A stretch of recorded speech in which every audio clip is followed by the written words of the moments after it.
Corona virus crisis देश में खत्म हुआ नहीं है कि अब ब्लैक फंगस और व्हाइट फंगस जैसी खतरनाक बीमारियां सामने आ रही है। जब मैं खतरनाक कहता हूं तो ये बीमारी सही में खतरनाक है। अगर आपको कोविड-19 हो जाता है तो 90% चांसेस है कि आप बच जाओगे, आपको कुछ नहीं होगा। लेकिन अगर आपको ब्लैक फंगस हो जाती है तो 50% चांसेस है आपका बचने का। तकरीबन 50% इसका डेथ रेट है। क्या है ये ब्लैक फंगस, कैसे होती है और कैसे प्रिवेंट कर सकते हैं, आइए जानते हैं आज की इस वीडियो में।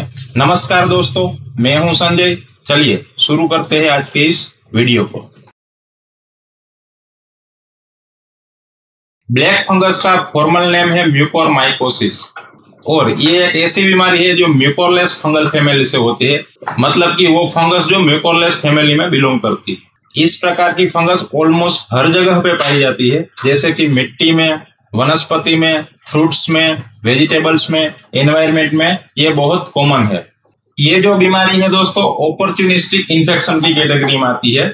यानी ये ऐसे इन्फेक्शन होते हैं जो नॉर्मल कंडीशन में लोगों को कोई प्रॉब्लम नहीं करते, लेकिन जब भी अपॉर्चुनिटी मिलती है तब जाके अटैक करते हैं, इन्फेक्ट करते हैं लोगों को। अपॉर्चुनिटी कब मिलती है? जब किसी का इम्यून सिस्टम वीक होता है तब। तो ये फंगस आमतौर पे पर्यावरण में काफी जगह मिलती है। अगर आपके बॉडी के अंदर चली जाती है और आप एक फिट और हेल्दी इंसान है तो आपको कोई प्रॉब्लम नहीं होगा और आपको पता भी नहीं चलेगा कि आपकी बॉडी के अंदर आ चुके हैं। लेकिन अगर आपका इम्यून सिस्टम कॉम्प्रोमाइज है या फिर आपका इम्यून सिस्टम कमजोर है तो आपको इन्फेक्शन कर सकते हैं। इम्यून सिस्टम कमजोर होने के कई रीजंस हो सकते हैं। तो क्या कारण है जिससे आपका इम्यून सिस्टम वीक हो सकता है? अगर आपको कोई और डिजीज है, जैसे कि आपको कैंसर है और आप कीमोथेरेपी का ट्रीटमेंट ले रहे हो तो आपका इम्यून सिस्टम वीक हो सकता है। दूसरा, आपको डायबिटीज है या फिर आप कोविड-19 की ट्रीटमेंट करा रहे हो और लंबे समय से स्टीरॉइड ले रहे हो या फिर ओवर यूज कर रहे हो इम्यूनोसप्रेसिव का, इससे आपका इम्यून सिस्टम वीक हो सकता है। तो इसी चीज का फायदा उठाकर ये ब्लैक फंगस आपकी बॉडी के अंदर पहुंचकर आपको इन्फेक्शन कर सकती है।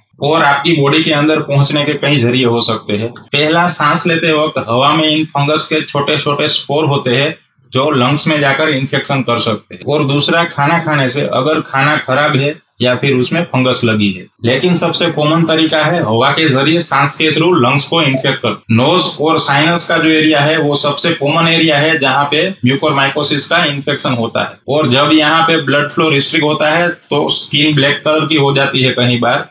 यहीं से ही उसका नाम आता है ब्लैक फंगस। ऐसा नहीं है कि ये फंगस ब्लैक कलर की है, लेकिन ये जो सिम्टम्स दिखते हैं यहाँ पर ब्लैक कलर का हो जाना, इसी कारण से उसको ब्लैक फंगस कहा जाता है। अब यहाँ पे ये फंगस आंख में भी जा सकती है जिससे कि ब्लाइंडनेस भी हो सकती है और ब्रेन में भी जा सकता है जिससे सर दर्द भी हो सकता है। अगर एक बार इन्फेक्शन लग जाए तो क्या सिम्टम्स होगा आपकी बॉडी में, वो उस पर डिपेंड करता है कि ये फंगस आपकी बॉडी में कहाँ पर ग्रो होने लगे। अगर साइनस वाले एरिया में लगे तो आपके दांतों में दर्द हो सकता है, ब्लरी विजन्स हो सकता है, सर दर्द हो सकता है, नेजल कंजेशन हो सकता है, यहाँ पर ब्लैक कलर का लीजन्स फॉर्म हो सकता है और फीवर हो सकता है।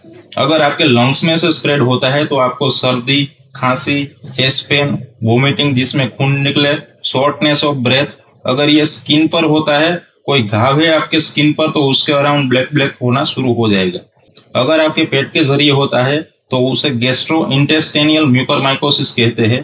तो आपको एब्डोमिनल पेन होगा, नोजिया, वोमिटिंग होगी।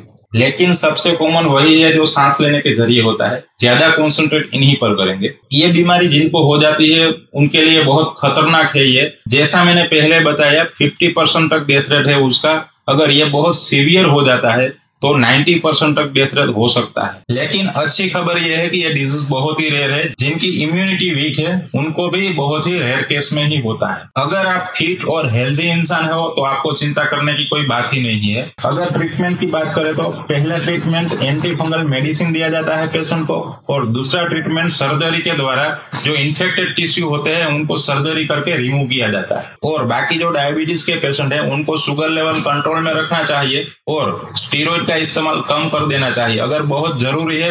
स्टीरॉइड का ओवर यूज और डायबिटीज के अलावा नई इंफॉर्मेशन ये सामने आ रही है कि एंटीबायोटिक के ओवर यूज और ज्यादा स्टीम इनहेलेशन से भी ब्लैक फंगस का चांस बढ़ सकता है। डॉक्टर्स ने कंक्लूड किया है कि मेन 3 पोटेंशियल कॉजेस है जिससे ब्लैक फंगस हो रहा है। पहला, एंटीबायोटिक का ओवर यूज, क्योंकि पेरेंटल एंटीबायोटिक से फंगल इन्फेक्शन का रिस्क बढ़ सकता है। दूसरा, जिंक सप्लीमेंट का लिया जाना, क्योंकि फंग थ्राइव है वो जिंक रिच एनवायरमेंट में ज्यादा ग्रो करते हैं। तीसरा है एक्सेसिव स्टीम इनहेलेशन से, अगर आप स्टीम इनहेल करोगे तो उससे आपकी बॉडी के अंदर मॉइस्चर बढ़ेगा और फंगस को ग्रो करने के लिए मॉइस्चर और ह्यूमिडिटी बड़ी अच्छी एनवायरमेंट होती है। और फाइनली ये भी जानना जरूरी है कि ये जो सारे फंगल इन्फेक्शन है वो कंटेजियस नहीं है, यानी कि कोई इन्फेक्टेड इंसान से स्प्रेड नहीं हो रहा है अब तक जो बताया जा रहा है उसके अकॉर्डिंग। बड़ी फेमस कहावत है दोस्तों, prevention is better than cure.